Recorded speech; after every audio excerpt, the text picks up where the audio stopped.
too. And then he linked this up with the local leadership and local planning. And also you mentioned about the broken triangle between the science, the communities, and the local government, how we can make sure that they work together, how we can enhance this leadership, and how we can develop capacities across these three sectors together. Then we also mentioned about the regional cooperation necessary once you get from local and national actions, how they can connect up with the regional initiatives to enhance the effectiveness.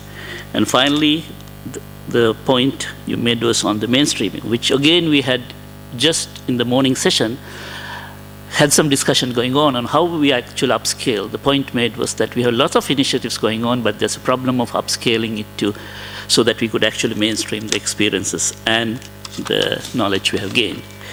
So we would, in order to address these issues, I think we would like to change the order of the speakers a little bit. And first I would like to ask Ui from Professor to discuss first with the university community area which you are working on. By the way, try to keep at a maximum 5 minutes so that and if you can finish early, we can have some discussion. Thank you. And good morning. Today I talk on community participation at the grassroots level. So I would like to start with my country, the Philippines.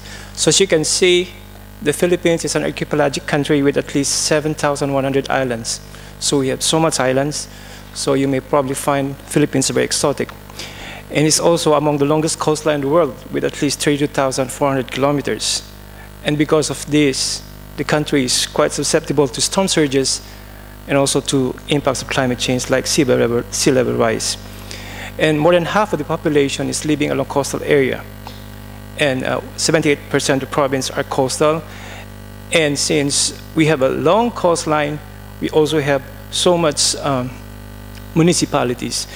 And if you sum it up with approximately 1,500 municipalities with at least 42,000 barangays. So if you get only half that, that's so much villages or municipalities that we have to cover. And on top of that, Philippines is also within the typhoon belt area. So considering all these natural resources, we are the center of biodiversity and also a hotspot with a high rate of biodiversity loss. Long coastline also equals many coastal municipalities, and they need technical support for ICM. ICM is Integrated Coastal Management, in which we integrate climate change adaptation and also disaster risk reduction. Just a thought. In the past, researchers get research grant, they do field work, they make reports, they attend conferences, and then they get rewards.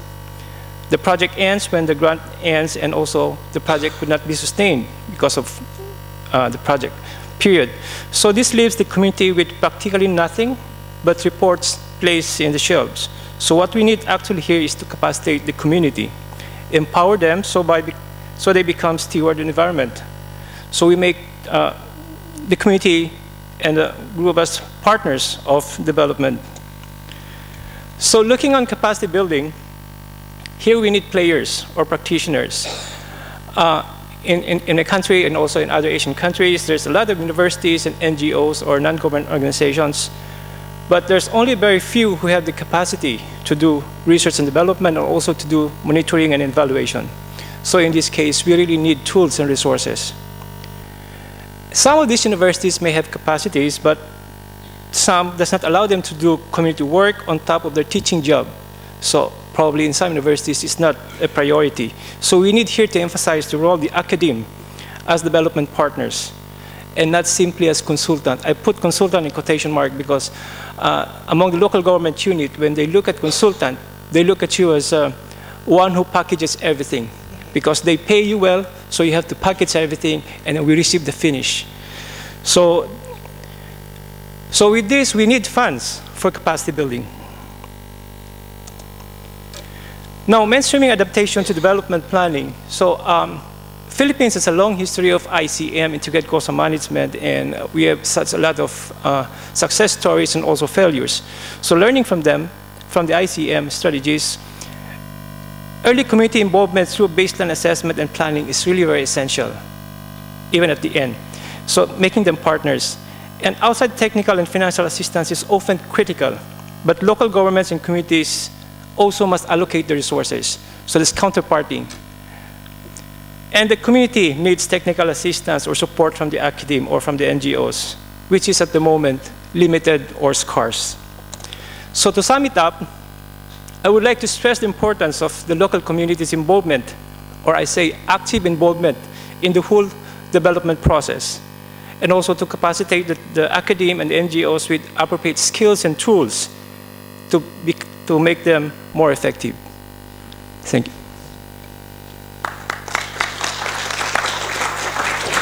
Thank you very much for that very insightful comments, especially understanding on highlighting actually the problems facing the academia in really trying to work with the communities.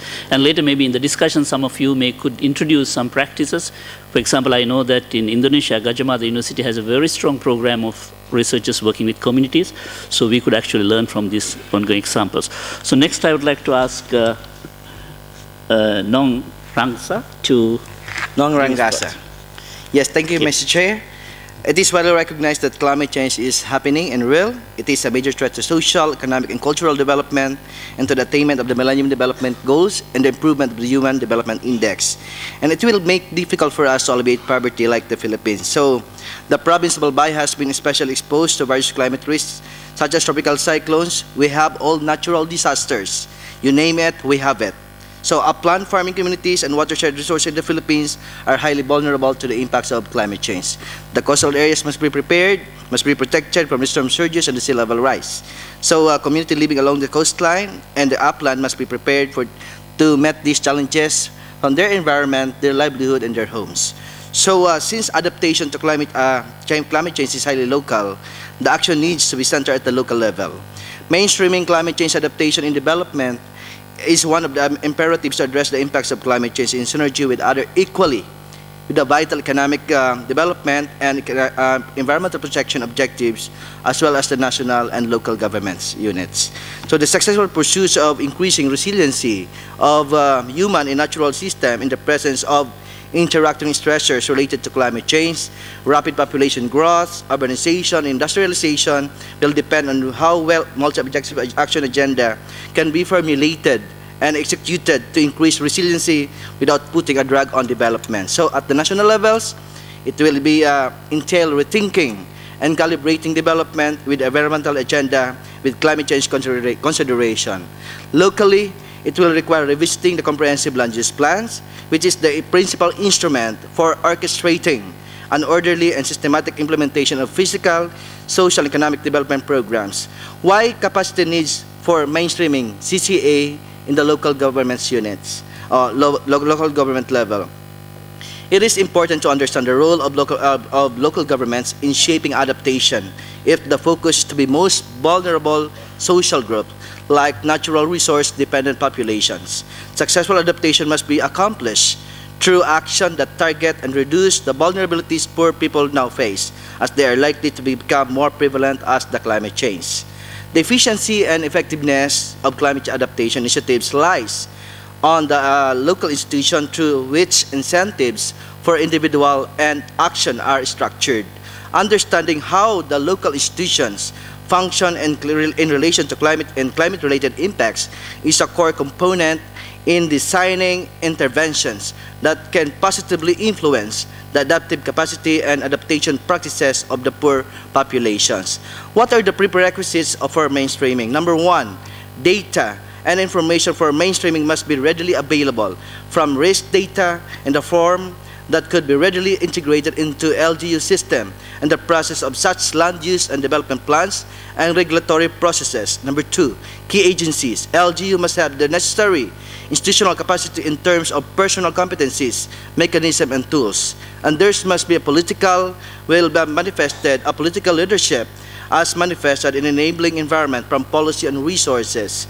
And also there is a clear-cut policy or or a game plan in terms of outcome, strategy, and timetable to achieve the targets. And also the communication plans to communicate and advocate the results, and monitoring and evaluation plan with measurable indicators and responsibility for monitoring entities. What are the steps for mainstreaming CCA adaptation?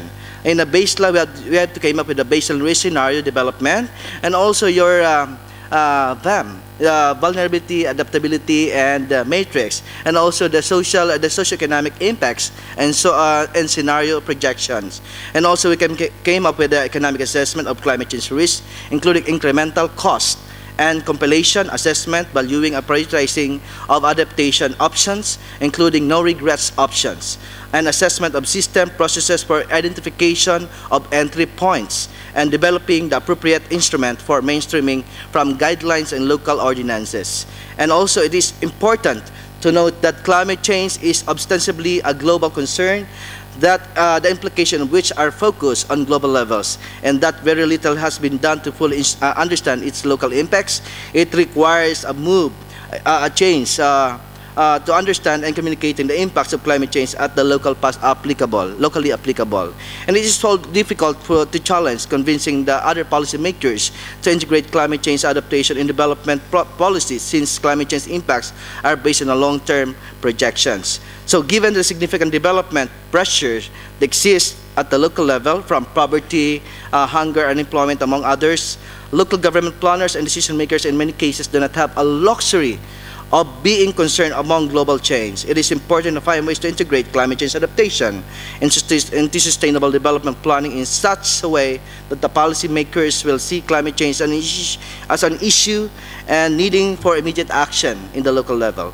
Therefore, the key in any attempt to embed climate change issue in the local government levels is the ability to answer the question, what does that mean for my province, for my city, and for my town? Now, what are the province of Albay? Develop the change strategy for climate change, make a goal first and the rest follows, ordain policies for articulation with budgets, execute projects and programs, and build an institution. And the overarching of Albay governing philosophy, we have a strong economy, strong on environment, strong on education, and strong on ethics.